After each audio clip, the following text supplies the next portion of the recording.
हाय दोस्तों, नमस्कार। Prep exams के यूट्यूब प्लेटफॉर्म पर आप सभी का स्वागत है। आज हम लोग जीके जीएस से संबंधित मोस्ट इंपॉर्टेंट क्वेश्चंस को जो है हल करेंगे और ये सभी क्वेश्चन जो है बहुत ही ज़्यादा इंपॉर्टेंट है। तो आज का पहला क्वेश्चन दिया गया है, पंचमहल जो है किसमें स्थित है? पंचमहल कहाँ पर स्थित है, किसमें स्थित है? हवा महल, ग्वालियर का किला, या फिर फतेहपुर सीकरी में, या फिर आगरे का किला में? तो ये पंचमहल जो है ये कहाँ पर स्थित है? तो अगर देखा जाए हवा महल की बात किया जाए तो हवा महल कहाँ स्थित है? तो हवा महल स्थित है जयपुर राजस्थान में जो है हवा महल स्थित है। और सेकंड ऑप्शन दिया गया ग्वालियर का किला। तो ग्वालियर का किला जो है ग्वालियर जिले में मध्य प्रदेश में स्थित है। कहाँ पे? एमपी में है, मध्य प्रदेश में स्थित है। फतेहपुर सीकरी में जो है स्थित है पंचमहल। पंचमहल कहाँ पर स्थित है? पंचमहल जो है फतेहपुर सीकरी में स्थित है। तो थर्ड ऑप्शन है। फोर्थ ऑप्शन है रेड फोर्ट आगरा किला। आगरे का किला जो है कहाँ स्थित है? आगरा का किला जो है ये आगरा में स्थित है। कहाँ पे? आगरा में स्थित है। तो इसमें ऑप्शन जो है पंचमहल कहाँ पे स्थित है? तो फतेहपुर सीकरी में स्थित है। ये क्वेश्चन जो है पूछा गया था। तो इसमें जो है थर्ड ऑप्शन इसका राइट आंसर हो जाएगा, फतेहपुर सीकरी। पंचमहल जो है फतेहपुर सीकरी में स्थित है। अगले क्वेश्चन पे चलेंगे। अगला क्वेश्चन दिया गया, केदारनाथ सिंह को किस भाषा क्षेत्र में काम करने के लिए ज्ञानपीठ पुरस्कार जो है मिला है? तो सबसे पहले हम लोग समझेंगे ज्ञानपीठ पुरस्कार क्या होता है। तो भारत का सर्वोच्च साहित्य सम्मान जो है ये होता है। भारत का सर्वोच्च साहित्य सम्मान ज्ञानपीठ पुरस्कार होता है। और इनको जो है इसमें 2013 में नामित किया गया था और जून 2014 में जो इनको सम्मानित किया गया था। जून 2014 में केदारनाथ सिंह को जो है इससे सम्मानित किया गया था। और ये हिंदी के एक बहुत ही अच्छे लेखक हैं। तो हिंदी के जो सर्वश्रेष्ठ लेखक थे, इनको सम्मानित किया गया है। इसमें ज्ञानपीठ पुरस्कार में दिया क्या जाता है? तो 11 लाख रुपया दिया जाता है। एक प्रशस्ति पत्र दिया जाता है, प्रशस्ति पत्र, और सरस्वती माता जी की जो है प्रतिमा दी जाती है। सरस्वती माता जी की जो है इसमें प्रतिमा दी जाती है। ये तीन चीज़ें जो है इसमें दिया जाता है, ज्ञानपीठ पुरस्कार में जो है दिया जाता है। तो ये सारी चीज़ें क्लियर हो गई। केदारनाथ सिंह को हिंदी भाषा के लिए, हिंदी भाषा के एक लेखक थे और इनको जो है सम्मानित किया गया था जून 2014 में ज्ञानपीठ पुरस्कार से सम्मानित किया गया था। और इसमें क्या दिया जाता है? 11 लाख रुपया, प्रशस्ति पत्र और सरस्वती माता जी की प्रतिमा दी जाती है। अगले क्वेश्चन पे चलेंगे। अगला क्वेश्चन दिया गया है, ऑक्सी रेडक्टेजेस और फिर ट्रांसफेरेजेस और हाइड्रोलेजेस किस वर्ग से आते हैं? तो ये हार्मोन्स होते हैं, एंजाइम है, प्रोटीन्स है, विटामिन्स है। तो ये ऑक्सी जो है रेडक्टेजेस और ट्रांसफेरेजेज और हाइड्रोलेजेस जो है होता है, ये क्या होता है? एंजाइम होता है। क्या होता है? एंजाइम है। और ये एंजाइम की श्रेणी में जो है आते हैं। तो एंजाइम्स जो हमारा ऑप्शन नंबर बी एंजाइम्स इसका सही उत्तर हो जाएगा। अगले क्वेश्चन पे चलेंगे। अगला क्वेश्चन दिया गया है, निम्न में से कौन सी बात अनावृत जीवी के बारे में सच नहीं? अनावृत वीजी जो हैं प्रमुख चरण सेप्रोफाइट्स होते हैं, ये सही है। संवहन मंडल अनुपस्थित होता है, नहीं, इसमें संवहनी मंडल जो होता है ये प्रेजेंट होता है। क्या होता है? प्रेजेंट होता है, उपस्थित होता है, इसमें अनुपस्थित है। तो ये ऑप्शन जो हमारा गलत हो जाएगा, ये ऑप्शन सही है। विजाणु हेट्रोस्पोरस होते हैं, ये भी सही है। और फूल अनुपस्थित होते हैं, ये भी सही है। तो ऑप्शन नंबर जो इसका सेकेंड ऑप्शन जो है इसके बारे में, अनावृत बीजी के बारे में जो है रॉन्ग है। संवहनी जो है बंडल इसमें उपस्थित होते हैं, लेकिन ऑप्शन में अनुपस्थित दिया है। तो ये हमारा ऑप्शन नंबर सेकंड सही हो जाएगा। अगले क्वेश्चन पे चलेंगे। भेड़ की प्रथम स्तनपायी प्रतिरूप क्लोन का क्या नाम है? नूरी है, डॉली है, लूसी है, या फिर दुर्गा है? इनमें कौन सी जो है प्रजाति है? तो इसमें डॉली जो है हमारा राइट आंसर हो जाएगा। कौन सी? डॉली जो है ये भेड़ की प्रथम स्तनपायी प्रतिरूप क्लोन का नाम है। अगले क्वेश्चन पे चलेंगे। अगला है, निर्जलीकरण क्या होता है? एक अणु में से अम्ल का हटाना, एक अणु में से क्षार का हटाना, एक अणु में से पानी का हटाना, या एक अणु में से एल्कनी का हटाना? तो इनमें से एक अणु में पानी का हटाना जो है, एक अणु में से पानी का हटाना, ये निर्जलीकरण कहलाता है। ऑप्शन नंबर सी ऑप्शन इसका राइट आंसर है। अगले क्वेश्चंस को देखेंगे। दो परमाणुओं के बीच की बंध की प्रकृति अधिक होती है यदि उनकी ऋणात्मकता का अंतर कम होता है, तो फिर क्या होता है? तो इनमें जो है दो परमाणुओं की कोवेलेंट बॉन्ड जो है, तो इसी को जो है हम लोग कोवेलेंट बॉन्ड बोलते हैं। और सहसंयोजक बंध जो है इसमें होती है, सहसंयोजक बंध। तो ऑप्शन नंबर डी में जो दिया गया है सहसंयोजक बंध, और ये इसका राइट आंसर हो जाएगा। इसमें क्या है, दो परमाणुओं के बीच की बंध की प्रकृति अधिक होती है यदि उनकी विद्युत ऋणात्मकता का जो अंतर कम होता है, तो इसमें कोवेलेंट बॉन्ड राइट आंसर हो जाएगा, सहसंयोजक बंध। अगला क्वेश्चन है, जानकारी के लिए खोज और प्राप्त जानकारी की कंप्यूटिंग करने की सुविधा देता है। डेटा डेफिनेशन लैंग्वेज है, डेटा मैनिपुलेशन लैंग्वेज है, क्वेरी लैंग्वेज है, या फिर ऑक्यूरियल है? तो इसमें से कौन सा है?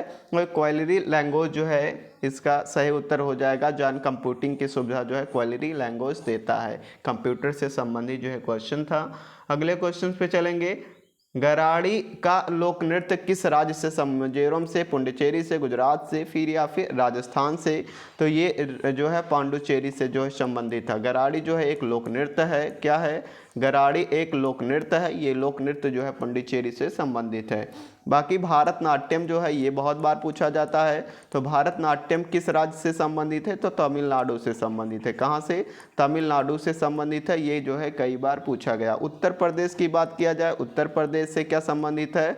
तो ये नौटंकी हो गया लोक नृत्य, और इसमें जो है रासलीला, कजरी, ये सब जो है उत्तर प्रदेश से संबंधित है। अगले क्वेश्चन पे चलेंगे। अगला क्वेश्चन दिया गया है, यदि एक वस्तु की कीमत 80 रुपये से कम होकर 60 रुपये जाती है, मांग की मात्रा 600 इकाइयों से बढ़कर 750 इकाई हो जाए, तो मांग के बिंदु लोच का पता लगाएं। तो इसमें प्लस होगा, माइनस तो होगा नहीं, क्योंकि इसमें जो है प्लस हुआ है।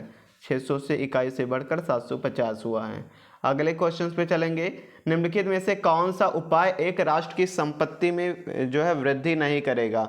नई कंपनियों का में निवेश है, फिर कारखानों की बढ़ती कार्य क्षमता है, घास के मैदानों को बागों में परिवर्तित करना, या सब्सिडी के रूप में करों का पुनर्वितरण करना?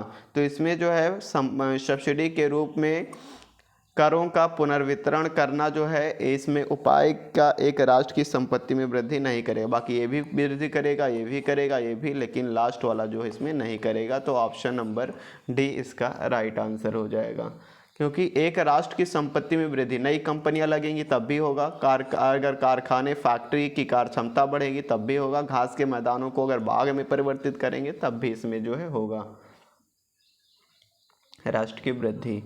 अगले क्वेश्चन पे चलेंगे। किस प्रकार का रोगजनक जल जनित रोग टाइफाइड बुखार का कारण बनता है? टाइफाइड शैवाली के कारण होता है, परजीवी प्रोटोजोआ, तो बैक्टीरियल होता है। क्या होता है? बैक्टीरियल होता है। और बैक्टीरिया का नाम जो है साल्मोनेला टाइफी होता है। क्या होता है? साल्मोनेला टाइफी ये जो है एक बैक्टीरिया होता है, और इसी बैक्टीरिया के कारण इसमें हमें टाइफाइड बुखार जो है होता है। इसका कारण पूछा था किससे होता है? तो साल्मोनेला टाइफी के कारण जो है होने वाला एक संक्रमण रोग है, और ये आंतों के मार्ग और रक्त प्रवाह को प्रभावित करता है। किसको प्रभावित करता है? तो ये जो है आंतों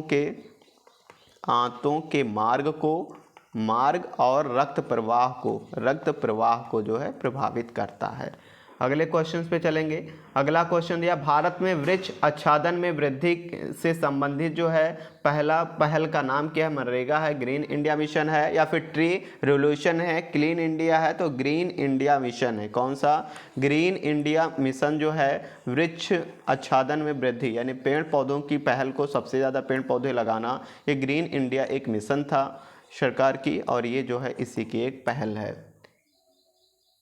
अगले क्वेश्चन पे चलेंगे। स्क्वाड्रन लीडर भारत का एक पद है, ये किस सेना का है? नौसेना का है, वायुसेना, अर्धसैनिक बल का है? तो ये वायुसेना का एक पद होता है, और इस पद में जो है क्या होता है, इसमें ये पद जो होता है लेफ्टिनेंट जो होते हैं, लेफ्टिनेंट से ऊपर होता है, और विंग कमांडर के नीचे होता है। बेग कमांडर के नीचे होता है। तो ये वायुसेना का एक पद होता है, स्क्वाड्रन लीडर भारतीय वायुसेना का एक पद है। अगले क्वेश्चन पे चलेंगे। नहरों का देश किसे कहा जाता है? भारत को, पाकिस्तान को, जापान को, म्यांमार को? नहरों का देश जो है पाकिस्तान को कहा जाता है। पाकिस्तान को जो है नहरों का देश जो है कहा जाता है। तो ऑप्शन नंबर बी इसका राइट आंसर हो जाएगा। अगले क्वेश्चन पे चलेंगे। माले की राजधानी क्या है? तो राजधानी से संबंधित जो है एक क्वेश्चन पूछा जाता है, अल्जारिया। अल्जारिया जो है किसकी राजधानी है ये पूछा गया। तो अल जजायर इसकी राजधानी है। मालदीव की राजधानी जो क्या होती है? तो मालदीव की राजधानी जो है पूछा है माले होती है। क्या है? माले जो इसकी राजधानी होती है। केन्या की राजधानी नैरोबी होती है। नैरोबी जो इसकी राजधानी है। मॉरिशस की राजधानी पोर्ट लुइस है। पोर्ट लुइस जो इसकी राजधानी है। तो इसमें राजधानी से संबंधित भी एक क्वेश्चन पूछा जाता है। तो इसमें पूछा गया है माले की राजधानी, तो मालदीव की राजधानी माले है, ये क्वेश्चन पूछा गया है। अगले क्वेश्चन पे चलेंगे। महाबलीपुरम द्वारा स्थापित किया गया था। महाबलीपुरम के द्वारा जो स्थापित किया था राजा राजचोल, नरसिंह वर्मन, चंद्रगुप्त मौर्य या वीरवासन? तो किसने किया था? इसमें ये क्वेश्चन जो है तो इसमें नरसिंह वर्मन के द्वारा किया गया था। किसके द्वारा? नरसिंह वर्मन के द्वारा। इसमें नरसिंह वर्मन के द्वारा महाबलीपुरम जो स्थापित किया गया था। छत्रपति शिवाजी महाराज 1674 से 1660 ईस्वी तक किस वंश के शासक थे? नंद के, हरैंग से, वर्ग के? तो मराठा के शासक थे। कहाँ के? मराठा के शासक जो है वीर शिवाजी थे। तो ये जो है क्वेश्चन इम्पॉर्टेंट है, तो मराठा से संबंधित है, इजी भी है। अगले क्वेश्चन पे चलेंगे। अगला क्वेश्चन है एयरबैग का आविष्कार किसने किया था? राइट बंधु ने किया था। फिर रेनॉल्ड वी जॉनसन ने, जो एसन जोर्डनॉफ ने, या फिर केन कुटारागी ने? तो एसन जोर्डनॉफ के द्वारा जो है ये किया गया था। और सबसे पहले 1957 में, कब? 1957 में जो है सबसे पहले इसका आविष्कार जो है किया था जेसन जोर्डनॉफ जी के द्वारा। अगला क्वेश्चन है पानी का क्वथनांक ऊंचाई पर कम क्यों हो जाता है? उच्च तापमान के कारण, कम वायुमंडलीय दाब के कारण, कम तापमान के कारण, उच्च वायुमंडलीय दबाव के कारण? तो पानी का जो क्वथनांक है ये ऊंचाई पर जाने पर कम हो जाता है। क्यों हो जाता है? तो ये कम वायुमंडलीय दाब के कारण। जब कम वायुमंडल का दाब कम होगा तो पानी का क्वथनांक भी जो है ऊंचाई पर कम हो जाएगा। तो ऑप्शन नंबर बी जो है इसका राइट आंसर हो जाएगा। अगले क्वेश्चन पे चलेंगे। अगला क्वेश्चन दिया गया है भौतिक मात्रा संवेग की इकाई क्या है? यह न्यूटन सेकंड है, जूल सेकंड है, आर्क सेकंड है, पास्कल सेकंड है? तो संवेग की जो है इकाई क्या होती है? संवेग की इकाई इसमें पूछा गया है। तो संवेग की इकाई न्यूटन सेकंड होता है। क्या होता है? न्यूटन सेकंड जो है संवेग की इकाई है। न्यूटन सेकंड जो है संवेग की इकाई है, ये क्वेश्चन पूछा गया है। अगले क्वेश्चन पे चलेंगे। भारत की कम्युनिस्ट पार्टी जो है की स्थापना कब हुई थी? तो इसकी स्थापना 1925 में हुई थी। कब? 1925 में जो इसकी स्थापना हुई थी, इसको स्थापित किया गया था। अगला क्वेश्चन है भारतीय संविधान का अनुच्छेद 3A समान न्याय और निःशुल्क कानूनी सहायता किससे संबंधित है? राज्य सरकार से, राजनीति के निर्देशित सिद्धांत से, केंद्र सरकार के, भारतीय नागरिक के मौलिक अधिकार थे? तो राज्य के नीति निर्देशित सिद्धांत से जो है संबंधित है। राज्य के नीति निर्देशित सिद्धांत से संबंधित है। भारतीय अनुच्छेद 3A जो है इसी से संबंधित है। अगला क्वेश्चन है जैसे जैसे स्रोत तथा प्रेक्षण एक दूसरे के निकट आते हैं प्रकाश तथा ध्वनि की आवृत्ति बढ़ती है, इस प्रभाव को क्या कहते हैं? तो ये जो है साइंस से क्वेश्चन पूछा गया है कि जैसे जैसे स्रोत और प्रेक्षण एक दूसरे के निकट आएंगे तो प्रकाश तथा ध्वनि की आवृत्ति जो है बढ़ती जाएगी। यानी जो प्रकाश लाइट और जो है ध्वनि जो है इसकी आवृत्ति बढ़ती जाएगी। रमन प्रभाव, डॉपलर, डोमिनियो वृत्त में से कोई नहीं, तो ये डॉपलर प्रभाव है। कौन सा प्रभाव है? डॉपलर महोदय ने बताया था कि जैसे जैसे स्रोत तथा प्रेक्षक एक दूसरे के निकट आते हैं प्रकाश तथा ध्वनि की आवृत्ति जो है बढ़ती जाती है। और यही जो प्रभाव, यही इफेक्ट जो है डॉपलर ने जो है बताया था। तो डॉपलर, ये ऑप्शन नंबर बी में जो है इसका राइट आंसर हो जाएगा। अगले क्वेश्चन पे चलेंगे। उत्तरी मैदान का निर्माण जो है हुआ है लेटेराइट मृदा से, काली मृदा से, जलोढ़ मृदा से, या फिर जो है लाल मृदा से? तो इसका जो है जलोढ़ मृदा से जो है इसका हुआ है उत्तरी मैदान का निर्माण जलोढ़ मृदा से। और ये उत्तरी इसका निर्माण जो है सिंधु, ये भी पूछ सकता है, सिंधु एवं गंगा एवं इनकी जो सहायक नदियां हैं इनका जो निर्माण जो है उत्तरी मैदान का निर्माण इन्हीं से हुआ है। तो अगर मृदा की बात किया जाएगा तो जलोढ़ मृदा, अगर सिंधु और गंगा की सहायक नदियों की बात किया जाएगा तो इससे भी जो है उत्तरी मैदान का निर्माण हुआ है। ये दोनों जो है पूछ सकता है इसमें। ये थी आज की जो है मोस्ट इम्पॉर्टेंट 25 क्वेश्चन हमने जो इसमें लिया था, 25 क्वेश्चन, और ये सभी के सभी क्वेश्चन जो बहुत ही ज़्यादा इम्पॉर्टेंट थे। Thanks for watching. जो लोग पहली बार हमारे यूट्यूब चैनल से जुड़े, सब्सक्राइब करके बेल आइकन को प्रेस कर दें।